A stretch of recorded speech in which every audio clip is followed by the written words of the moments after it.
bom? É o texto que nós estamos a ler esta noite. Vamos caminhar por ele. Estamos estudando o livro de Provérbios. Já fizemos os 2 primeiros capítulos anteriores, que é o primeiro e o segundo, e esta noite vamos tratar sobre o capítulo 3. Esse livro de Provérbios, ele vem mostrar o momento em que o reino de Israel estava vivendo de uma forma muito pacífica. Salomão, quando ele faz os provérbios, e não é só de Salomão que está lá, o compêndio de provérbios, mas é um momento em que registra a forma como o auge da economia está em Israel, a forma como o governo está pacificado, a forma como a bênção de Deus está sobre eles também. Então, quando nós encontramos o livro de Provérbios, como hoje nós encontramos, convém a gente pensar que o reino está sendo governado num momento muito equilibrado.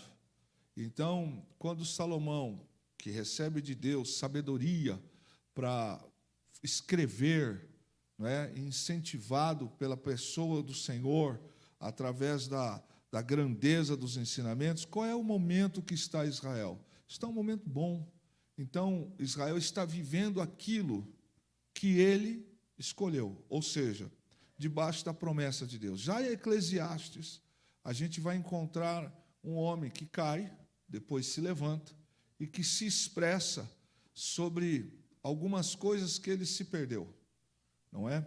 O homem mais sábio da terra, que tendo toda a sabedoria disponível, perdeu para ele mesmo. E é sobre isso que Provérbios nos traz ensinamentos preciosos, que fala sobre a sabedoria. Com a Bíblia sua aí aberta, eu quero fazer uma leitura hoje na nova versão transformadora. E, no entanto, nós vamos fazer como fizemos nos 2 primeiros capítulos. Hoje eu quero continuar daquela forma que a gente lê alguns versos e comentamos. Então, vamos então para capítulo 3, verso 1. Filho meu, não se esqueça de minhas instruções. Guarde meus mandamentos em seu coração. Se assim fizer, viverá muitos anos e sua vida será cheia de paz. Não permita que a bondade e a lealdade o abandonem. Prenda-as ao redor do pescoço. Escreva-as no fundo do coração. Então você conseguirá favor e boa reputação diante de Deus e dos homens. Esses 4 primeiros versos falam sobre um estilo. Eu quero aqui, se eu falar de guia, todo mundo entende aqui? Guia, aquilo que você segura.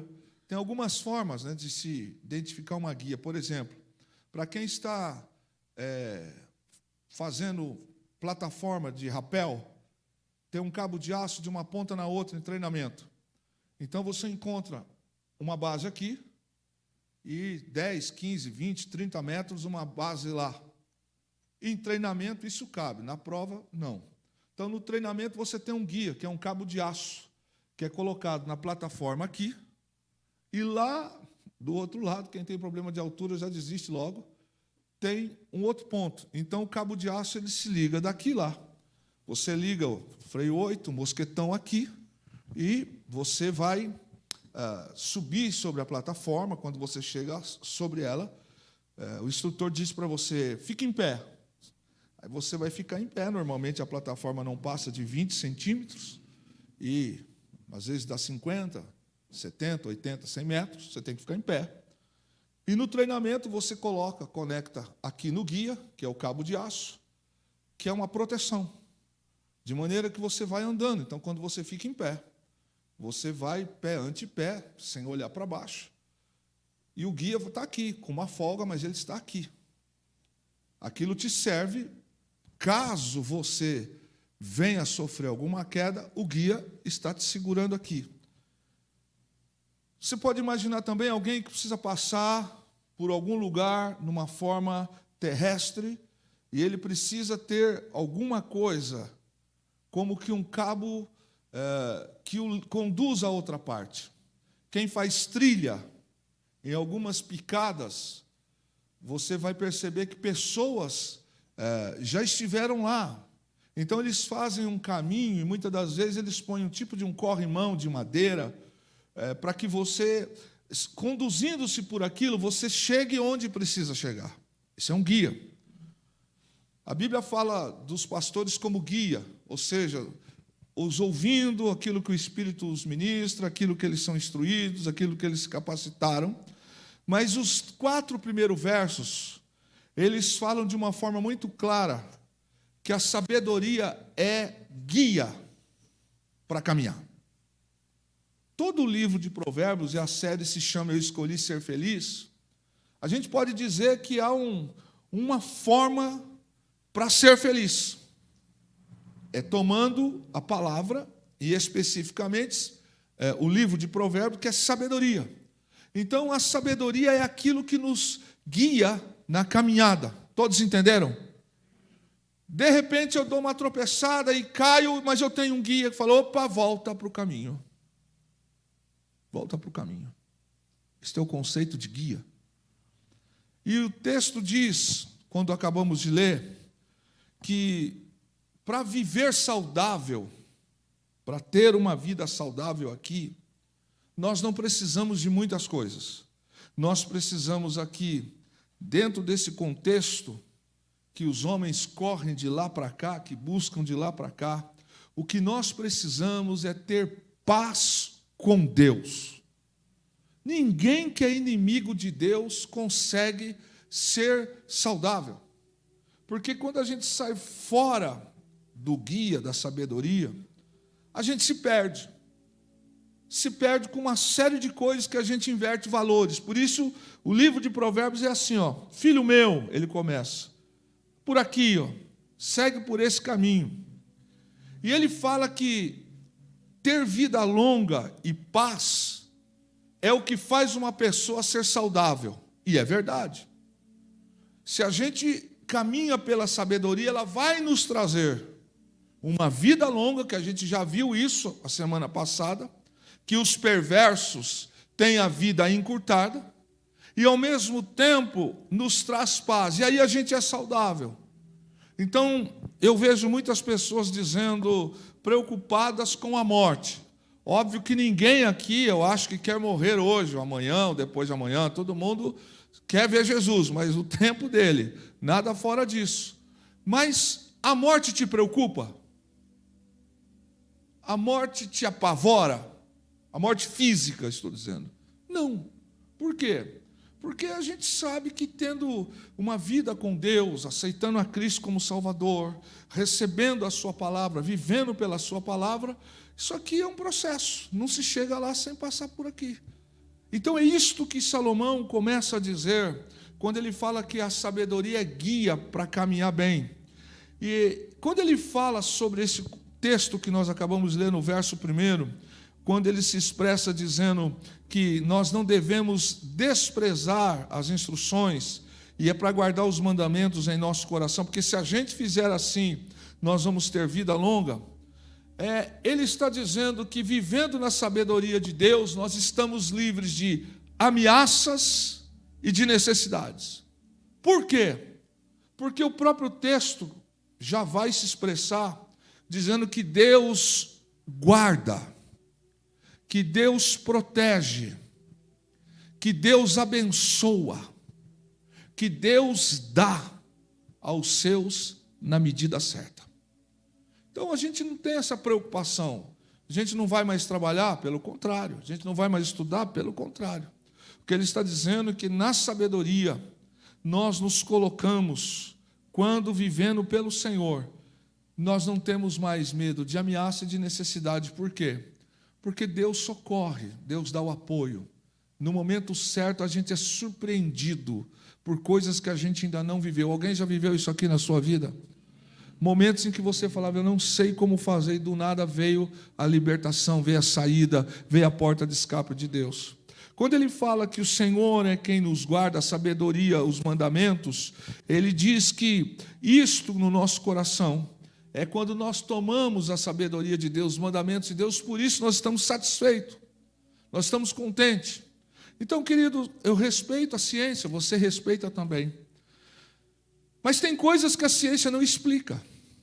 E para nós, aqui dentro da palavra, a bênção do Senhor, ela vem na medida certa para a nossa vida. Ela nos mantém de tal forma, quando a gente entende a sabedoria e busca a sabedoria, nós vivemos satisfeitos, vivemos contentes. Eu já dei alguns exemplos aqui na igreja sobre alguns pensamentos que eu tinha muitos anos atrás. Eu achava que eu precisava ter algumas coisas na vida que não são pecado. Não eram nem pecado e nem são. E eu tinha algumas ideias e lutava por isso. Trabalhava e tinha isso como meta na minha vida, porque via algumas pessoas ter. Não tenho nada contra, aliás, eu amo quem tem casa na praia para me abençoar. Fantástico isso aí. Tomara que você tenha um hotel, para ficar melhor ainda. Mas, sabe quando você começa a trabalhar, e cada vez mais, com aquela coisa, aquela meta. E eu já era cristão, nasci num lar cristão, sempre fui envolvido com as questões do reino. E um dia um amigo, que é corretor de imóveis, ele morava lá, mora ainda no litoral, num local bacana, sempre me ajudou. Eu disse, eu quero ter, eu preciso ter, eu quero ter. Aí, da amizade que eu tinha com ele, alguns pressupostos, ele falou, tá bom, Kleber. Aí um dia ele disse assim, Kleber, arrumei um lugar para você, do jeito que você queria, me falou o local, eu falei, uau, é bacana. E eu disse, é de Deus. Ele falou, acho que é. Ele disse, deixa eu te fazer uma pergunta, Kleber. Eu falei, pois não. Quantas vezes por ano você vem à praia? Eu falei, 2 vezes por ano? Eu falei, acho que às vezes 1 vez por ano. Ele falou, 1 vez? Eu falei, 1 vez por ano. Ele falou, você tem noção do que é você ter outro imóvel? Você tem que pagar IPTU de litoral. Você vai precisar pagar a manutenção de uma casa no litoral, porque ela não pode ficar fechada. Você vai precisar pagar para alguém tomar conta dela, porque senão vândalos vêm, não é condomínio. Você vai precisar abrir a casa pelo menos 2, 3 vezes por semana. Ele foi colocando coisas e colocando no papel. E ele disse assim, para quem vem à praia 1 vez por ano, você acha que você precisa? Ele falou, eu quero vender. O seu dinheiro é minha alegria. Ele falou, mas eu sou teu amigo. Eu comecei a pensar, disse, é um ego. É um ego, eu queria ter. Eu comecei a botar no papel, falei, bom, se eu for 1 vez por ano, 7 dias, uma pousada, um hotel, eu não tenho problema com seguro, não tenho problema com IPTU. Eu falei, não, está errado isso. Sabe, querido, a sabedoria de Deus, ela nos faz estar satisfeito com aquilo que Deus nos dá. A gente não se torna mais dependente ou escravo de alguma coisa, mas quando a gente não está suscetível a crescer e ouvir, a gente vai inverter as coisas. E é isso que a gente vai ver em alguns versos essa noite. A gente nunca vai saber estar contente com aquilo que Deus nos dá. Eu vou repetir aqui, não tem problema de você ter sítio, de você ter casa na praia, nada disso. O problema é que algumas pessoas, quando recebem essas coisas, deixam de ser por causa disso. Então Salomão está dizendo que os princípios de Deus nos fazem estar satisfeito, contente com a providência dele para a nossa vida. Ser próspero e viver em paz é uma forma que Deus concede para quem vive na sabedoria. Eu, nesses anos de pastoreio, vejo isso. É possível estar num lar que não tem um padrão financeiro e você se sentir em paz, ver Deus naquelas coisas, do que em alguns lares que tem um outro padrão financeiro, mas você não sente a paz. O que o texto está dizendo é que para a gente viver em paz e ser próspero, só Deus pode conceder isso aí. A gente não se torna mais dependente de ideias que o mundo dá. Qual é o conceito de prosperidade no mundo? Você precisa ter. E quando a gente olha para trás, se passaram 10, 15, 20 anos, a gente alcançou algumas coisas, mas perdemos outras coisas. E quando você põe na balança, você fala, eu não ganhei nem empatei, eu só perdi. Eu perdi tempo precioso, eu perdi crescimento, eu perdi saúde, eu perdi tanta coisa. É isso que ele começa dizendo sobre ouvir as instruções do Senhor. A primeira condição para a gente receber a orientação de Deus é a gente aceitar a verdade dele. Você pode estar ouvindo esse texto, essa explicação essa noite, a gente pode ler a Bíblia de Gênesis e Apocalipse, a gente pode ler Provérbios 200 vezes na vida, mas se a gente não tem disposição para receber, é perda de tempo. Sabe quando você fala com um amigo ou um parente, alguém, que você fala para ele, não vai por esse caminho, porque eu já fui. Se você fizer isso, vai dar errado, assim, assim, assado. A pessoa veio para você e te pediu uma orientação. O que você pensa? O que você acha? Qual o teu conselho? Aí você fala. A pessoa, você gasta 15 minutos, 1 hora com ela, termina a conversa, você fica sabendo no dia seguinte que ela foi e fez exatamente o contrário daquilo que você orientou. Assim é a palavra de Deus para nós. Se não existe em nós, como disse aqui nos versos 2 a 3, primeiro, se nós não tivermos isto como verdade no nosso coração, é perda de tempo. É ouvir e não deixar descer para o coração. O que nós olhamos nesses primeiros versos é que os ensinos e os mandamentos de Deus jamais devem ser esquecidos. Olha nos primeiros versos o que ele fala. Guarde-os ao teu coração. Guarde ao teu coração. Então haverão dias, ou haverá dias, em que nós vamos ser colocados contra a parede, por uma decisão que temos que tomar, para a esquerda ou direita, para frente ou para trás, paro ou não vou, assino ou não assino, falo ou não falo, respondo ou não respondo. E é nesse momento em que o que ele está dizendo aqui é que a sabedoria de Deus nunca deve ser esquecida do nosso coração. É isso que traz guia para a vida. Sabe aquela hora, quando fala no texto, que não é aqui, que não havendo lenha, o fogo se apagará? O que você entende por isso? O que ele quis dizer? Que quando não tem lenha, o fogo se apaga. É tão lógico, se não tem lenha, não tem combustão, não vai haver a combustão, então o incêndio, o fogo vai acabar. Esse ensinamento que não está no capítulo de hoje é apenas um exemplo quando a sabedoria fala alto. É quando você está com a razão, mas aquele não é o momento. Por isso, não havendo lenha, o fogo se apagará. Os ensinamentos do Senhor nunca devem ser esquecidos. É isso que os primeiros versos estão dizendo. É tão bom quando a gente está dando aula sobre saúde, sobre filosofia, sobre teologia, mas quando você está o paciente, que esta palavra você se lembra de algumas coisas que você pode estar vivendo, e você se lembra da palavra. Por isso que ele está dizendo nos primeiros versos, que os mandamentos de Deus nunca devem ser esquecidos. Eu vou te dar um outro exemplo fora de Provérbios. Não vou lembrar o capítulo agora, do livro de Salmos, que Davi diz assim: fui moço, agora sou velho, mas nunca vi um justo e nem a sua descendência a mendigar o pão. Qual é o princípio desse texto? Ser justo. Está aí uma coisa que a gente precisa trazer para a vida, todos os dias: justiça. Não estou falando do sistema judicial, da justiça de Deus. Está aqui outra coisa que a gente traz para a vida.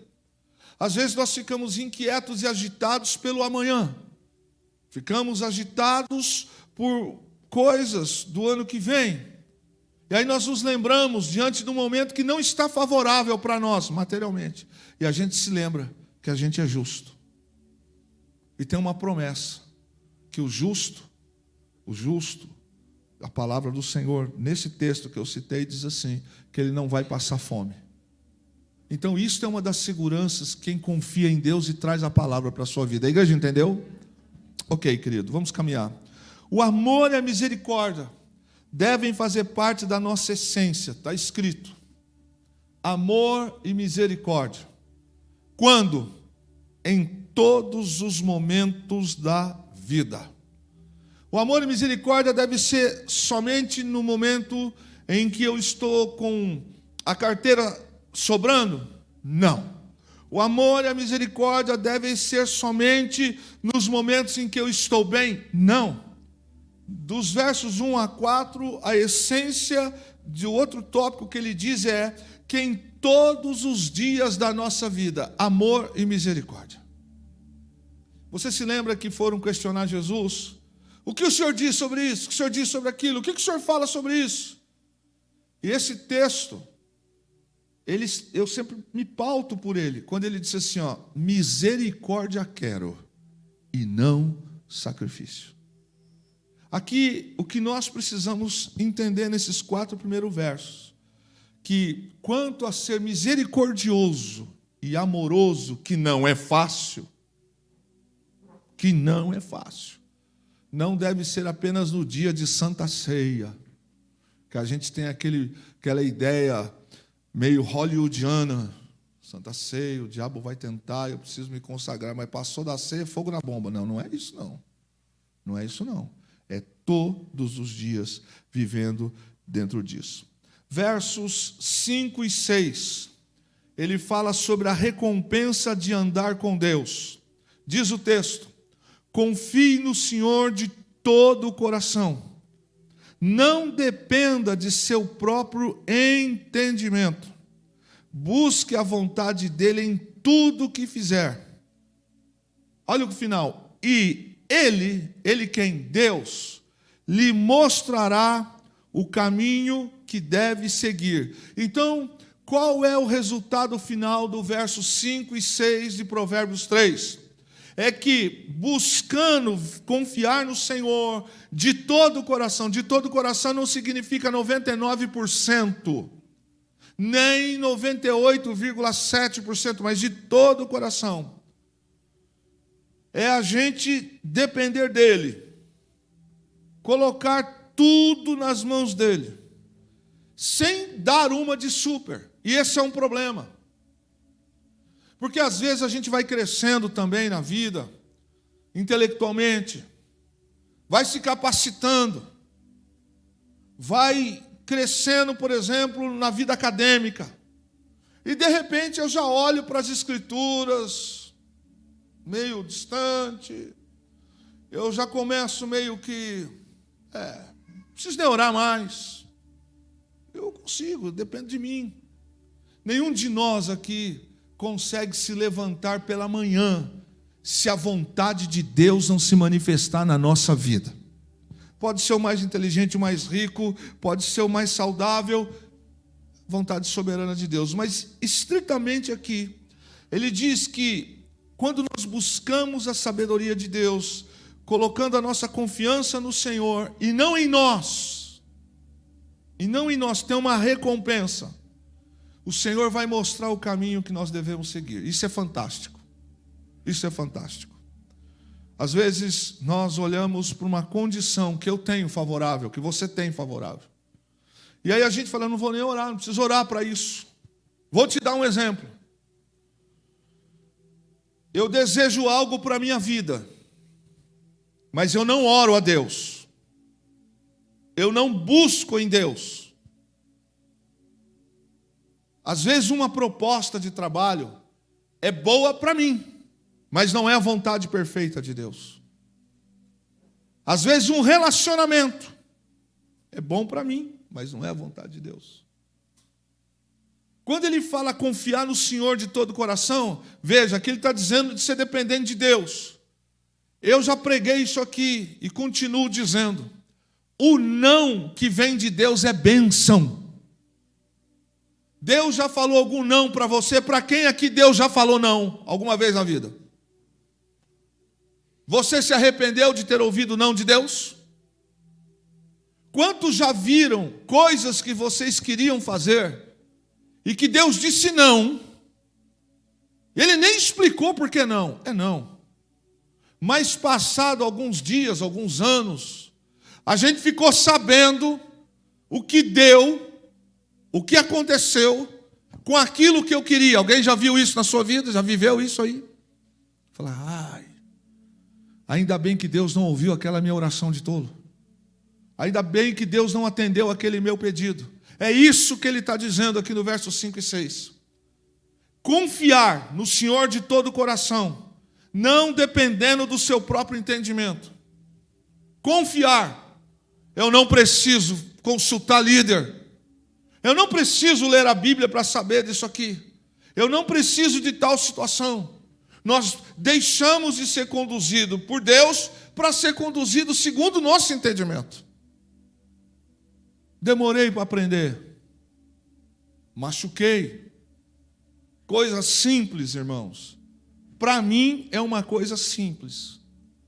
Mas tenho aprendido dia após dia que Deus sempre faz o melhor. Comprar um carro, trocar de carro. Se você bobear, você entra numa loja de veículo, você vai sair de lá com um carro. Com um carnê dessa grossura, mas você sai com o carro. Os caras invertem as coisas, faz isso, faz aquilo, propõe e tal. Quando você sai de lá, que foi aprovado financiamento, dia do teu pagamento que chega, você fala, Deus, eu estava endemoniado quando eu assinei esse contrato. Eu não ganho isso, como é que eu vou pagar? Aí você tem alguém falando, eu te avisei, eu falei. Aí você começa a pensar, meu Deus, é IPVA desse carro, essa máquina, oh, que máquina, oh, eu seguro, Deus do céu. Alguém aqui sabe como é que está o preço do pneu do carro? Chora, né? Até chora quando a gente vai ver. Aí você compra um carrão, a super máquina, mas o preço de um pneu é a compra de 2 meses. Fala, mas onde que eu estava com a cabeça quando eu comprei isso aqui? Sabe, querido, a gente precisa confiar em Deus para quando vai comprar uma casa, comprar um carro, uma proposta de trabalho. Esse confiar aqui, perceba que é assim, ore, coloque nas mãos dele.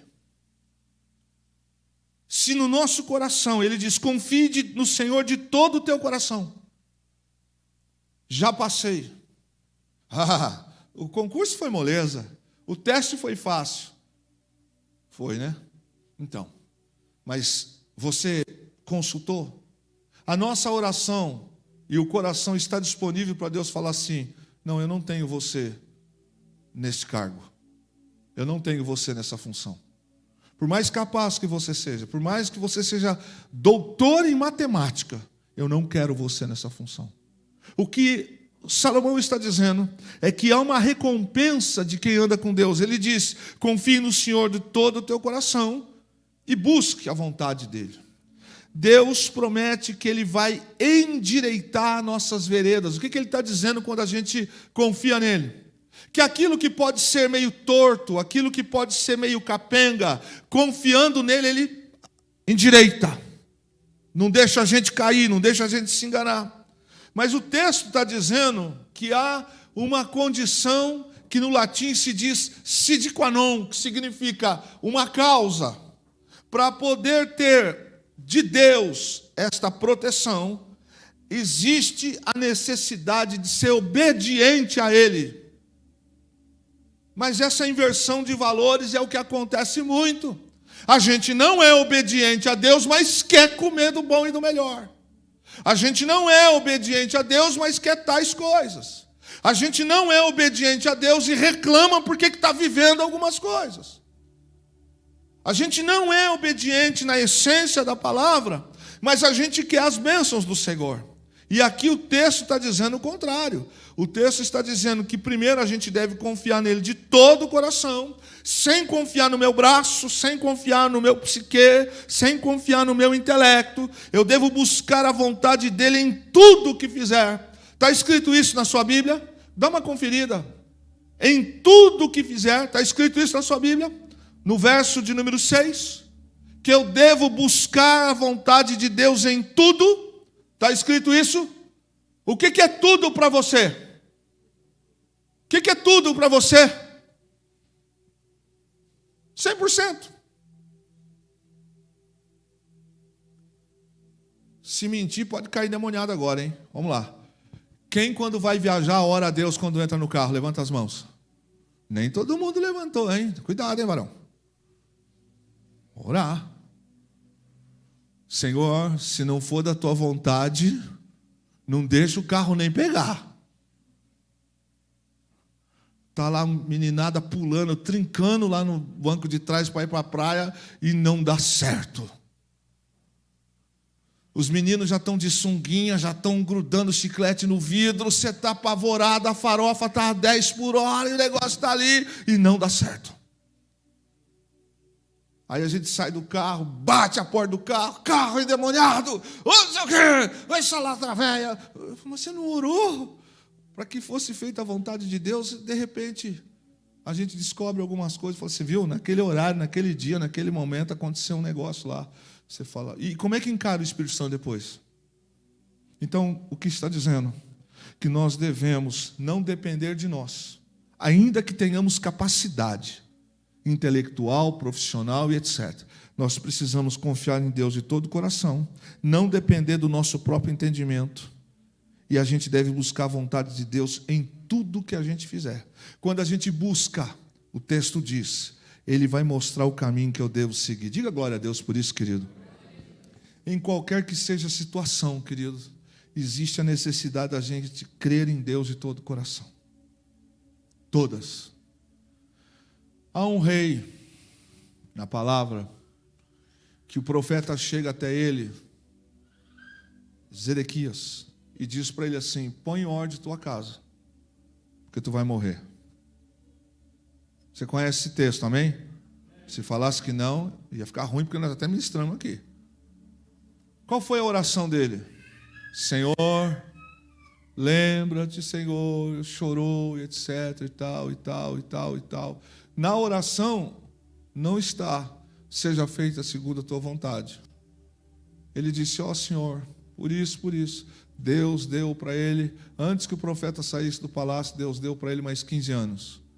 Mas se você olhar os 15 anos depois que ele viveu, não foram 15 anos bons.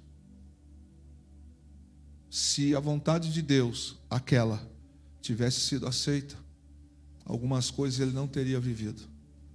O que o texto está dizendo é que qualquer que seja a situação, nós precisamos crer em Deus. Se você receber um diagnóstico hoje, médico, e dizer assim, olha, é 8 meses, não passa disso. Talvez você vai sentir tontura, vai ficar apavorado, isso é normal, o físico, os seus sonhos, os seus projetos, daquilo que você tem para viver. Você vai, talvez, viver coisas que você poderia ter vivido, vai tentar fazer agora isso acontecer nos últimos momentos da sua vida. Mas a primeira das situações que nós temos que ter é, bom, se o médico disse que eu tenho mais tantos meses de vida, mas ele me recomendou que eu faça isso, eu vou fazer. Eu vou fazer tudo que estiver ao meu alcance. Mas eu preciso orar. Eu vou orar por cura, eu vou procurar os médicos, mas eu preciso entender que na minha oração, Senhor, a tua vontade é que prevalece. A tua vontade é que vale. Não quer dizer que eu devo relaxar com a saúde, não quer dizer que eu não devo mais ir para os médicos, estou apenas dando um exemplo. O que ele está dizendo é que nós devemos, em todos os sentidos, e qualquer situação, entender que o nosso coração precisa estar confiando em Deus. Esta noite, agora, o teu coração está 100% confiante em Deus? Quantos estão assim? Que é muito sério isso. É muito sério. Quando na língua hebraica se fala endireitará, isso tem a expressão, como fala o texto, que o Senhor endireitará nossas veredas. Isso tem a ver com o Senhor vai fazer ficar reto, tornar reto.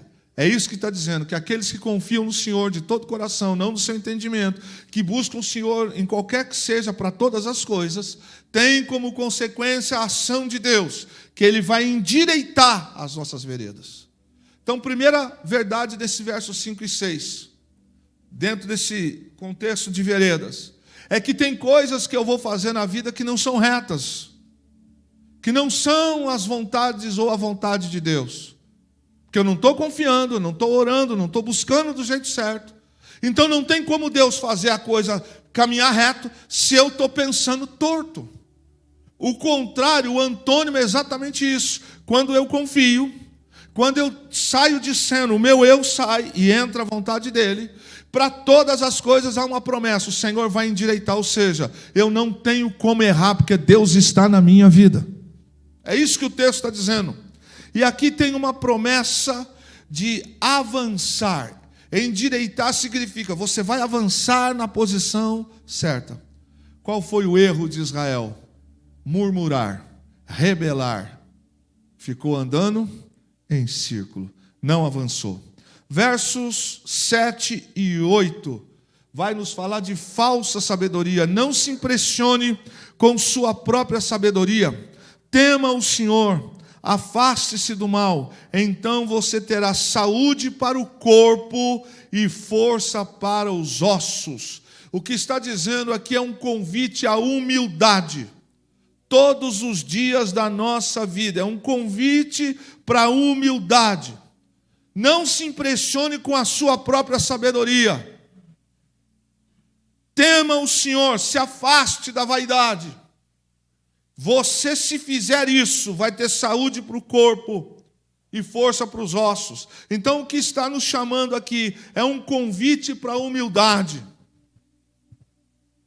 Tem uma fase da vida da gente que não preciso nem dizer. Você está falando com os mais novos, está dizendo para eles estão assim, o que eu tenho que ver? Na sua época é sua época. Não tem nada que ver com a sua época. Você está dizendo, ô danado, ô abençoado. Não faz isso, não é por aí. Frases, né? É só no campo aqui de exemplo. Você parou na 4ª série, estou na faculdade. Tá certo. Pense em alguém que não é habilitado e te dá um conselho para uma ação de prevenção, você fala assim, você é habilitado? Então fica quieto. Ok, tranquilo. O que o texto está dizendo, que a humildade ela traz saúde para o corpo e força para os ossos. Força para os ossos aqui, irmão, é alma em paz. Então, quando se é humilde, quando se pratica a humildade, a gente atrai saúde e paz. Não seja sábio aos teus próprios olhos. O que isso tem a nos dizer? Que somente os humildes conhecem a verdadeira essência da sabedoria. Há ensinamentos tão ricos, tão preciosos de vida, que faculdade nenhuma do mundo é capaz de ensinar, nem Harvard. Quando você está perto de alguém, falando de gente mais velha, cabelos brancos, no sentido de experiente, e você para ouvir e aprender com essas pessoas, isso traz para a nossa vida um crescimento. O que o texto está nos dizendo aqui é, novamente eu repito com os irmãos, não seja sábio aos teus próprios olhos. É quando nós desprezamos aqueles que nos instruem. É quando nós desprezamos a voz da sabedoria. Não vá, não faça, não é bom, isso não vai dar certo. A gente despreza. Quem é você para falar comigo? Olha, o senhor veio ter carro, pai. Com 30 anos, eu estou com 18 já tenho carro. Uau, que coisa interessante. Você com 18 tem um carro porque o seu pai que te sustentou, que limpou teu traseirinho, que te deu comida, que te deu roupa, e que até hoje você dorme na casa dele, não paga nem o shampoo que você toma banho, nem o papel higiênico que você usa, nem um grão de arroz. Você está falando para o teu pai que você sabe mais do que ele. Sabe aonde vai dar nisso, irmão? Você já sabe onde vai dar. É só questão de tempo. Porque aqui essa pessoa está desprovida do que está escrito no verso, de humildade. A humildade abre portas. A humildade eleva as pessoas. A promessa de Deus aqui é o contrário. Gente arrogante, gente prepotente, gente que não sabe baixar a bola. Questão só de tempo. Tudo que é errado, tudo que é desaprovado por Deus, deve ser afastado do nosso coração. Tudo, é isso que o texto está dizendo. Tudo aquilo que Deus desaprova, estou fora. Tudo aquilo que Deus não concorda, estou fora. Qual é a guia mestra do cristão? É o temor do Senhor. Repete comigo: o temor do Senhor. É isso, é o temor. Aí eu escuto isso, saio daqui e amanhã tomo uma decisão fora da palavra. Orei 1 minuto por uma decisão que vai mudar a minha vida e quero uma resposta em 1 minuto. Isso não é temor, querido. Isso aí é outra coisa. É estupidez. Versos 9 e 10. Honre o Senhor com tudo que você tem.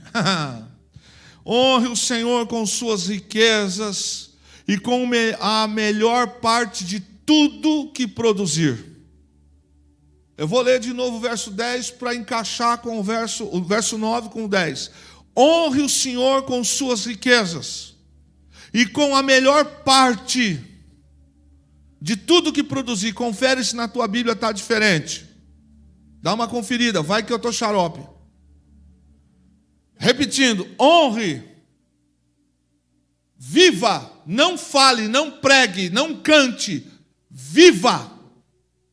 Mais do que cantar, mais do que pregar, mais do que ensinar, mais do que escrever, viva, honrando o Senhor com as suas riquezas.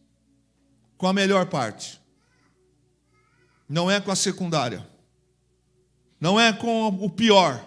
Não é com o resto. Verso 10. Quando eu honro o Senhor com as riquezas e com a melhor parte dele para mim, então seus celeiros se encherão de cereais, e seus tonéis transbordarão de vinho. Sabe por que há uma falta em alguns lares? Porque se nós estamos pregando a palavra aqui, a Bíblia, se nós estamos pregando, das duas uma, ou a gente é hipócrita, e a gente não acredita, a gente é religioso, ou a gente acredita. Sabe por que há necessidade às vezes? E eu nem quero me aprofundar muito nisso, porque nem sempre há honra para com Deus. Na casa do justo, há da parte de Deus a prosperidade.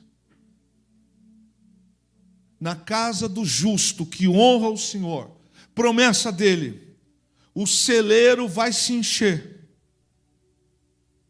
Deixa eu te explicar. Celeiro é providência, é manutenção.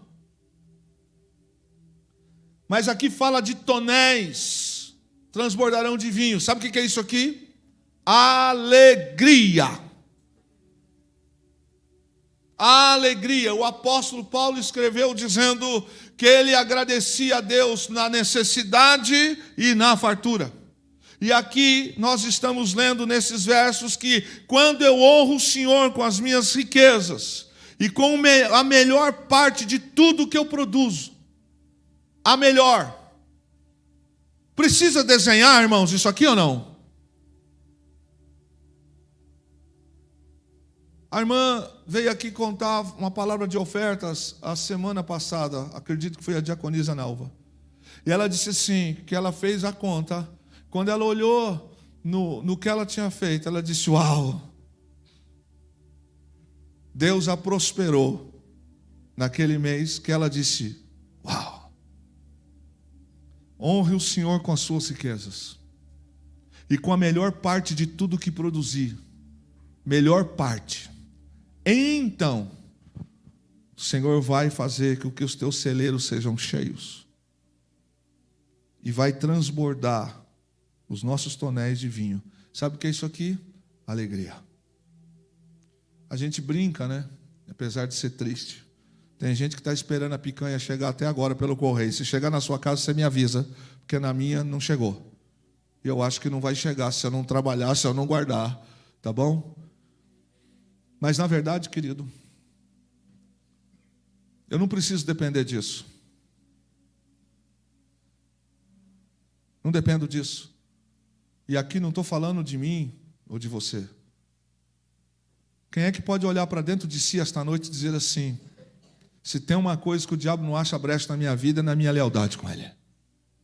Fidelidade. Não tem como. Sabe por quê? Porque é a promessa dele. Se você faz a sua parte de honrar a Deus, você nunca vai viver naquela coisa minguada. Sabe aquele negócio que o devorador tem direito, tem legalidade?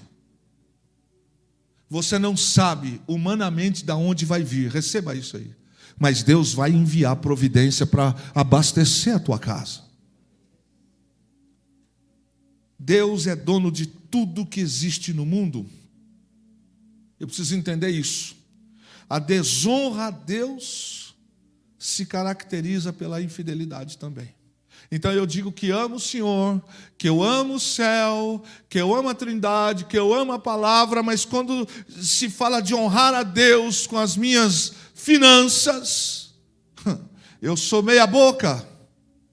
Eu começo a ficar consultando os teólogos de plantão do Google, para ver o que eles pensam. Aí quando eu encontro um cabra que fala uma linguagem que eu quero ouvir, falar, nisso aí, ó.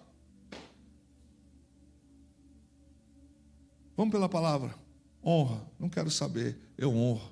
Porque eu honro, Deus tem suprido as nossas necessidades. Deus tem suprido. A desonra a Deus se caracteriza também pela infidelidade. Mas o cristão genuinamente convertido honra a Deus com seus bens. Nós demonstramos que não confiamos em Deus quando deixamos de ser fiéis em nossas ofertas e dízimos. Aí eu venho ministrar aqui em cima. Como é que o Espírito Santo olha para mim, hein? Como é que a minha oração pode subir se eu sou infiel? Infiel. Você recebeu a restituição de imposto de renda.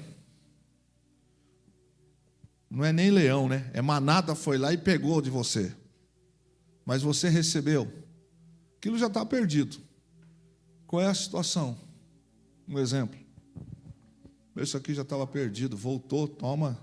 Isso aqui é de Deus. Todas as riquezas. Não veio para você? Quantos entendem isso, irmãos?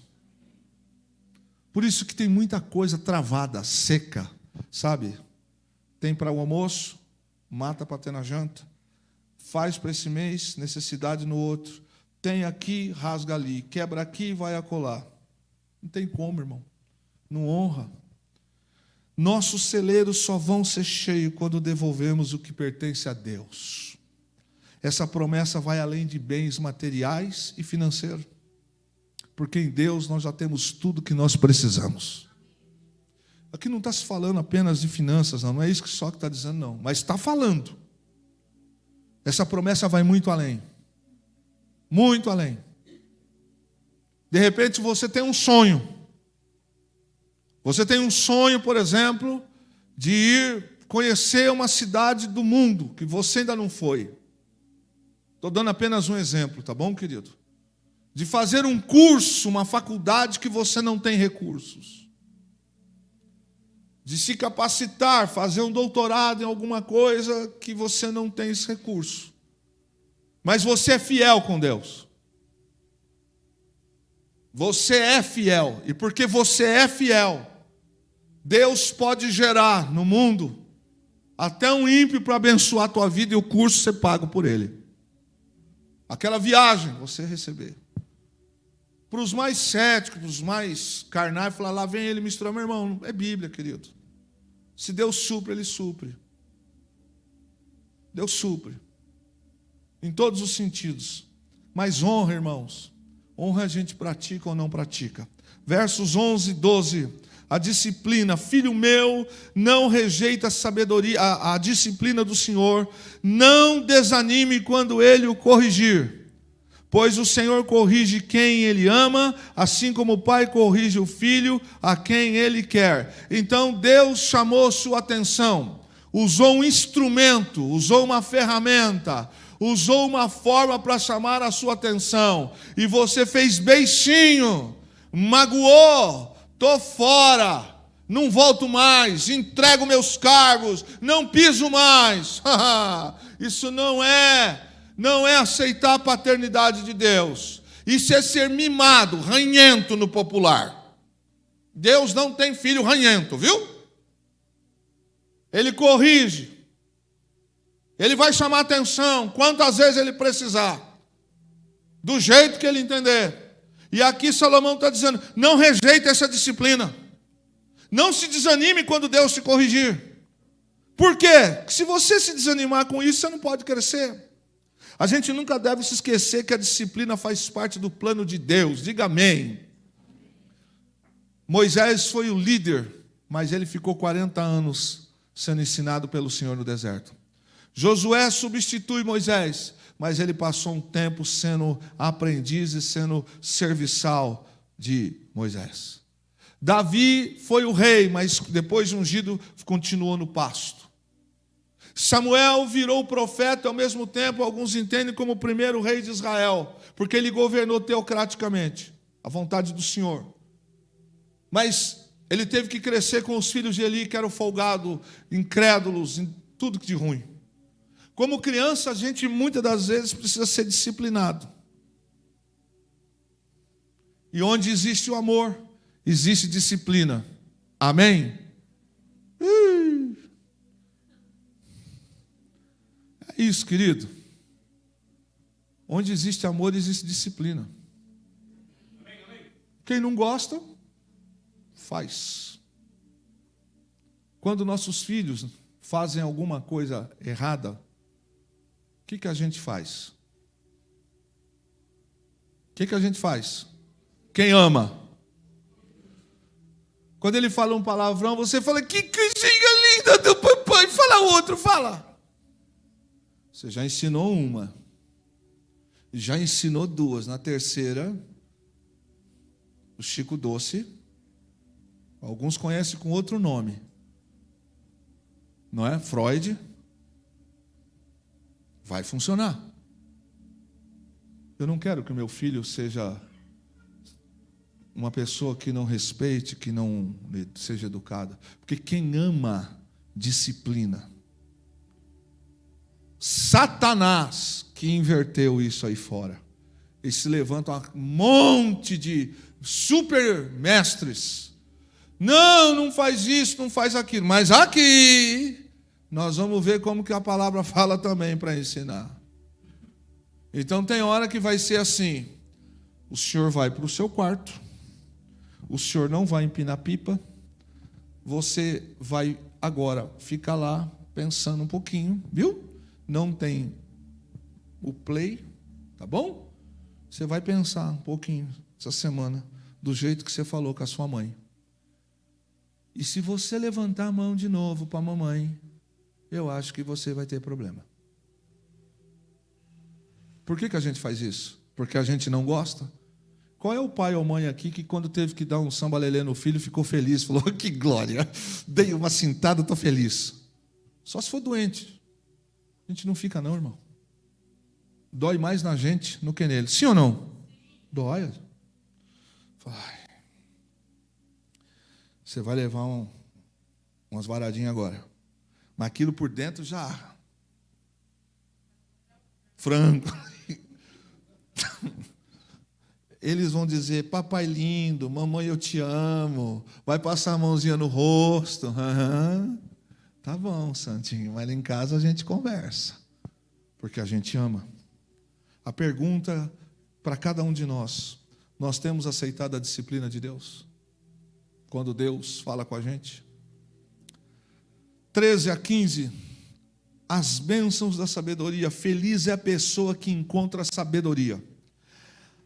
Aquele que adquire entendimento, pois a sabedoria dá mais lucro que a prata, e rende mais que o ouro. A sabedoria vale muito mais que rubis. Nada do que você deseja se compara a ela. Primeira verdade é que a sabedoria deve ser desejada. Você está aqui essa noite, se não for porque você deseja, é uma pena. Segundo, é que a sabedoria é um presente de Deus para nós. Quantos entendem assim? Qual a obrigação que Deus tinha de nos ensinar? Então é um presente de Deus para nós.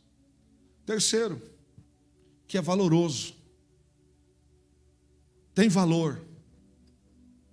Você não adquire isso fora do temor do Senhor.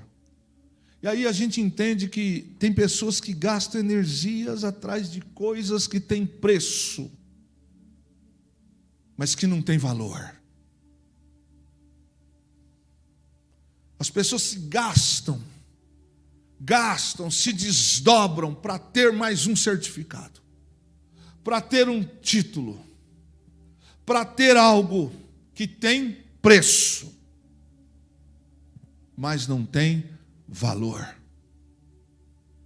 Eu não sei se você vai entender o que eu vou dizer agora, que alguém já disse na palavra. Vale mais um dia em tua casa do que 1000 anos fora dela. Você explica um culto onde Deus está presente? Tem gente que gasta a sua vida, a sua energia por aquilo que tem preço, mas que não tem valor. Existem pessoas que sabem o preço de tudo, mas não sabem o valor de nada. Dê uma Ferrari na mão de um adolescente. Tem preço. Sim ou não? Dá para a Pierrina um avião para ela. Tem preço. Mas tem valor. É isso que o Salomão está dizendo. Tem pessoas que se esquecem de verdade do que tem valor na vida. Gastam tempo, saúde, energia, correm atrás de coisas que somente têm preço. Preço. Mas que não tem valor. E o que Provérbios está nos ensinando é que a maior riqueza não está nas coisas que têm preço, mas naquilo que tem valor. Quando você se lembra da vida de pecado, do que o pecado produzia na nossa vida, para onde eu ia, mas o amor de Cristo me resgatou, isso não tem preço, isso tem valor. A sabedoria merece nossos maiores investimentos. Hoje é feriado. Você poderia sim estar em outro lugar, mas você escolheu estar aqui na casa do Senhor. Aproveitar esse tempo. Verso 16 a 20. Os frutos e o caminho da sabedoria. Com a mão direita, ela oferece vida longa, com a esquerda, riqueza e honra. Ela o guiará por estradas agradáveis. Todos os seus caminhos levam a uma vida de paz. A sabedoria é árvore de vida para quem dela toma posse. Felizes os que se apegam a ela com firmeza. Por meio da sabedoria o Senhor fundou a terra. Por meio do entendimento estabeleceu os céus. Por seu conhecimento brotam as fontes profundas e do céu cai o orvalho durante a noite. 3 coisas esses versículos nos trazem aqui como frutos da sabedoria. Primeiro, longevidade, significa viver a mais. Segundo, riquezas. Para quem acha que a Bíblia não fala de riqueza, está aqui, está escrito. Primeira coisa que esse texto nos fala, 3 garantias. Primeiro é longevidade. Quem teme ao Senhor vai viver mais. Segundo, vai receber coisas, aqui está falando de riquezas. Não viva por isso, que você está errado. Mas é consequência de quem vive na sabedoria do céu. E terceiro, honra. 3 coisas: longevidade, riquezas e honra. Esse texto está nos dizendo que a sabedoria caminha por caminhos agradáveis. E quem anda pela sabedoria, no caminho de luz, sabe onde quer chegar. Simples assim. 3 coisas que a sabedoria me traz. Repete comigo: longevidade, riquezas e honra. Versos 20 a 26. O cuidado e a providência de Deus. Meu filho, não perca de vista o bom senso. Repete comigo: bom senso. E o discernimento. Ok. Diz assim: apegue-se a eles a quê? Ao bom senso e ao discernimento. Pois darão vigor à sua alma e serão como joias em seu pescoço. Eles o manterão seguro em seu caminho e seus pés não tropeçarão. Quando for dormir, não sentirá medo. Quando precisará temer o desastre repentino, nem a destruição que vem sobre os perversos. Pois o Senhor será a sua segurança. Não permitirá que seu pé fique preso numa armadilha. Quem já esteve correndo da polícia aqui entende o que eu vou dizer. Não é? Quem já fez arte e passa uma viatura na porta da sua casa de noite, farol apagado e dá aquela paradinha, a gente gela a alma. A gente só não sabe do que eles vão cobrar, mas tem tanta coisa para cobrar que eu fico: o sangue de Jesus tem poder. Quem é funcionário público não tem muita simpatia por um órgão chamado corregedoria. Passou na porta de casa: pelo amor de Deus, já uma gataiada começou a rugir aqui dentro, desandou tudo. Por que isso? Está dizendo a palavra. É interessante. Isso aqui, esse tipo de comportamento é para quem é perverso. É para quem não vive na sabedoria de Deus. Porque quem anda com a sabedoria tem bom senso e tem discernimento. Então apegue-se a eles. Isso vai dar vigor à tua alma. E diz: ó, põe isso aí no teu pescoço. E não fique preocupado quando você vai dormir por alguma coisa catastrófica. Eu não vou perguntar se alguém aqui dorme de luz acesa, porque eu acho que não, né, querido? Não, de medinho. Porque o Senhor é que protege, o Senhor é que guarda. Ele diz que a sabedoria é fundamental para uma vida plena. E agora? Não é lá só. Mas também está dizendo que a sabedoria nos garante uma vida eterna no futuro. Porque eu vou andar no temor do Senhor, então eu vou viver para Ele.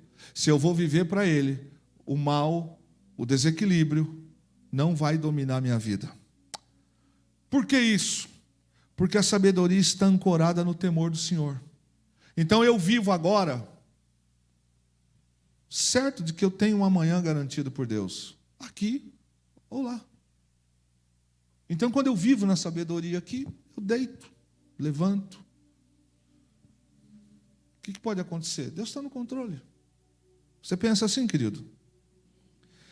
Ele está dizendo que Deus guarda o caminho, porque é Ele quem dirige. Mas quando sou eu quem dirijo? Aliás, eu acho isso muito interessante. Estou usando aqui um adjetivo interessante, mas na verdade não acho interessante. Eu acho cara de pau. Quando eu faço as minhas lambanças, quando eu tomo as minhas decisões, e eu jogo a conta para Deus. Entendeu? Eu faço os meus erros, as minhas mentiras, as minhas omissões, os meus desatinos, as minhas desobediências, e falo assim: Deus sabe. Ah, cara, para. Não faz isso. Isso é desrespeitar o Espírito Santo. Eu é que fiz. Não tem vontade de Deus. Pode ter uma ação de consequência. Deus falou: bom, você quer fazer isso aí, você faça. Não era isso que eu tinha para você.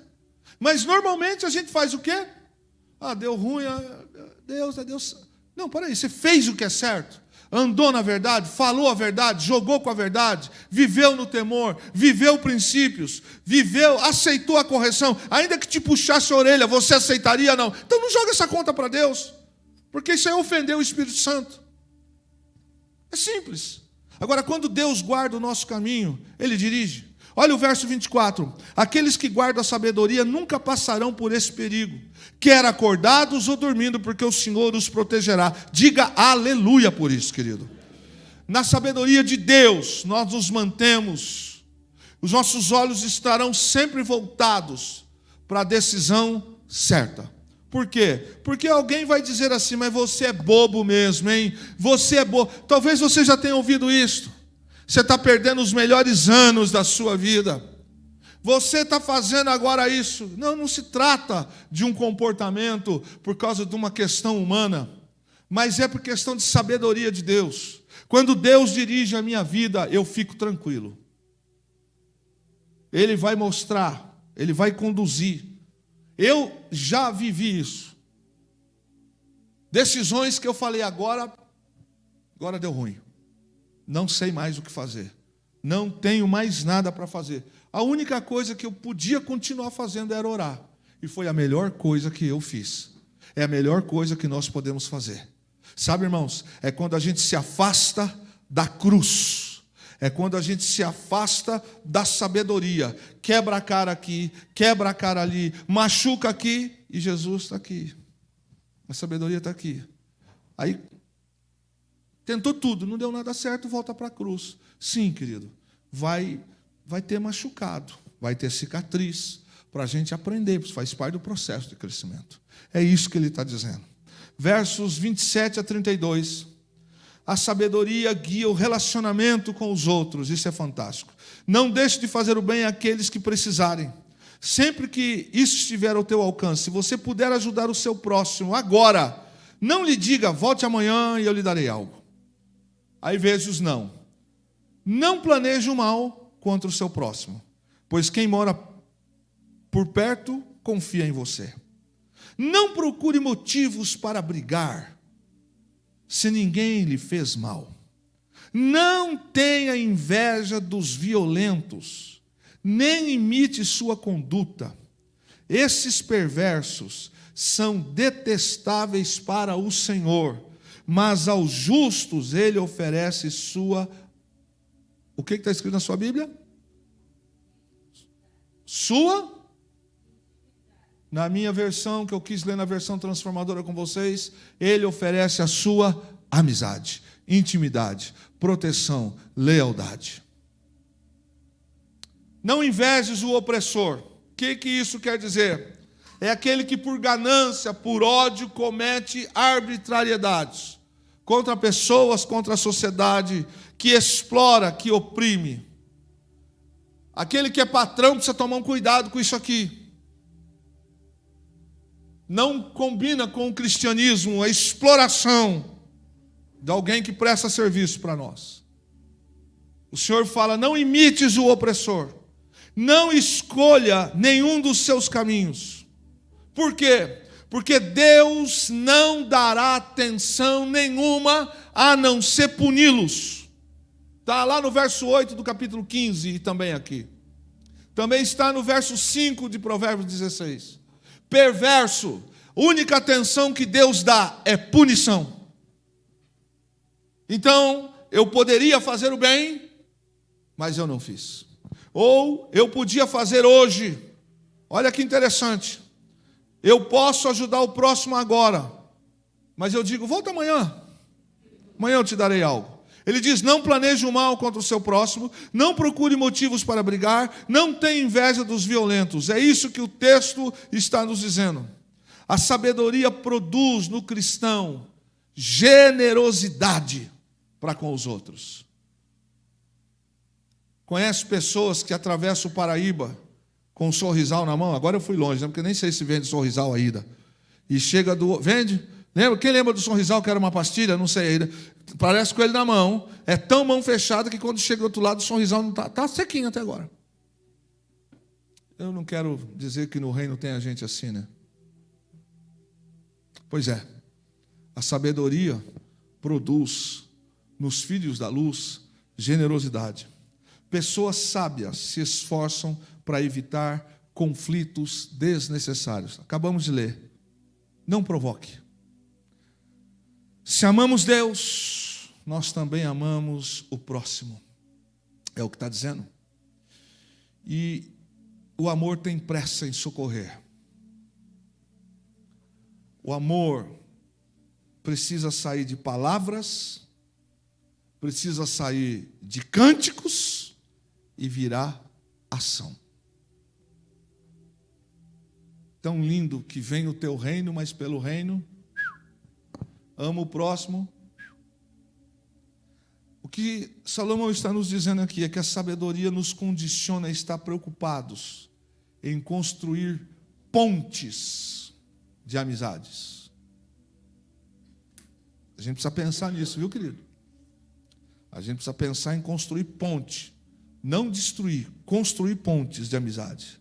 A sabedoria nos conduz a relacionamentos consolidados.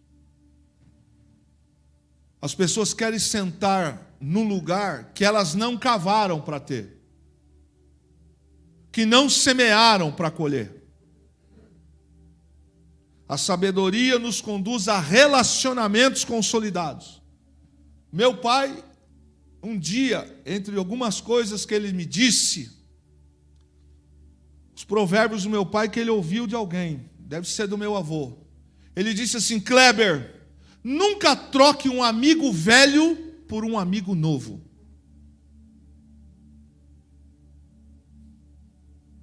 Amizades são desprovidas de interesses. Às vezes um amigo, ele não vai trazer uma palavra que vai mudar a sua história, ele vai apenas estar sentado do seu lado, vai chorar com você. Isso vale ouro. Por isso Salomão está nos dizendo aqui que a sabedoria nos conduz a relacionamento sólido. Eu não tenho um relacionamento sólido com você, mesmo eu sendo pastor e você ovelha, você não tem um relacionamento sólido comigo, mas você reclama de algumas coisas. No que está baseado o seu relacionamento? No que o meu relacionamento está baseado com você? Nesta forma de culto? Será que você ou eu deixamos de ser humanos? Aí eu reclamo, por que ela? Ah, mas quando é fulano... Tá, querido, dá uma olhada no que você semeia. A sua vida não é uma vida de sabedoria. É isso que ele está dizendo. E a sabedoria nos evita contendas. A sabedoria nos faz sermos conhecidos como alguém pacificador. Havia uma situação, num tempo, que ocorreu um fato aqui. E eu tive que me posicionar. E uma pessoa disse assim: não dá para falar com o senhor, porque o senhor é muito pacificador. Eu disse: mas você já leu o Sermão das Bem-aventuranças? Bem-aventurados os pacificadores. Qual é o nosso papel? Segundo o texto, a sabedoria nos faz sermos conhecidos como alguém pacificador. Mas aonde não tem sabedoria, tem contenda. Últimos versos e paramos, 33 a 35, bênção e maldição. O Senhor amaldiçoa a casa dos perversos, mas abençoa o lar dos justos. O Senhor zomba dos zombadores, mas concede graça aos humildes. Os sábios recebem honra como herança, mas os tolos são envergonhados em público. Primeiro, a maldição de Deus, ela se manifesta com o simples ato de Deus tirar a mão. Pastor, o que o senhor está dizendo? Deixa Deus tirar a mão para ver onde é que a gente vai dar. Precisa mandar raio, relâmpago, torpedo. Não, só Deus tirar a mão. Só isso, mais nada. A casa, como o texto está dizendo, inclui toda a família. Quando ele fala da casa, ele está dizendo toda a família. As posses e propriedades. Eu preciso tomar cuidado, porque o texto me chama muito a atenção por isso. O Senhor amaldiçoa a casa dos perversos. Veja bem, casa inclui a família da pessoa, suas posses e propriedades. Mas membros individuais podem ser redimidos. dessa maldição. Como? Fulano da minha família era zombador, perverso, escarnecia de Deus, detesta Deus, faz piada até hoje, mas eu me posicionei. Eu não quero saber de entristecer Deus. Ao contrário, eu me aproximo de Deus. Então eu estou fora daquilo. Eu estou debaixo da bênção. Quem entendeu? Pois bem, queridos, Provérbio nos ensina que uma pessoa semeia, ela também colhe. E que Deus trará desprezo àqueles que se escarnecem dele. Talvez algumas pessoas estão só olhando para o evangelho da graça, da hipergraça, e acha que os narizinhos empinados, coraçãozinho duro, não, está aqui. Ou a sua Bíblia só fala do João 3,16. Não, Deus trará com desprezo aqueles que se escarnecem dele. Aos humildes, o Senhor os abençoará. Aqueles que são oprimidos, está falando dos pobres, e não por preguiça, mas por serem explorados, vão colher os perversos, tanto os que plantam escárnio e maldição, como também quem planta a bênção. E a sabedoria guiará de tal forma que a luz vai passar a brilhar, mesmo a gente estando no meio de escuridão.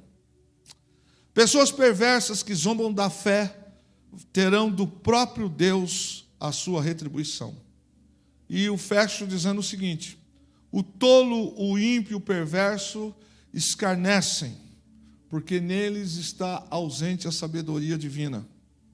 Mas quem busca no Senhor, aplica a sua vida ao Senhor, fecha o texto dizendo, conforme nós lemos no verso de número 35, diz assim: os sábios recebem honra como herança.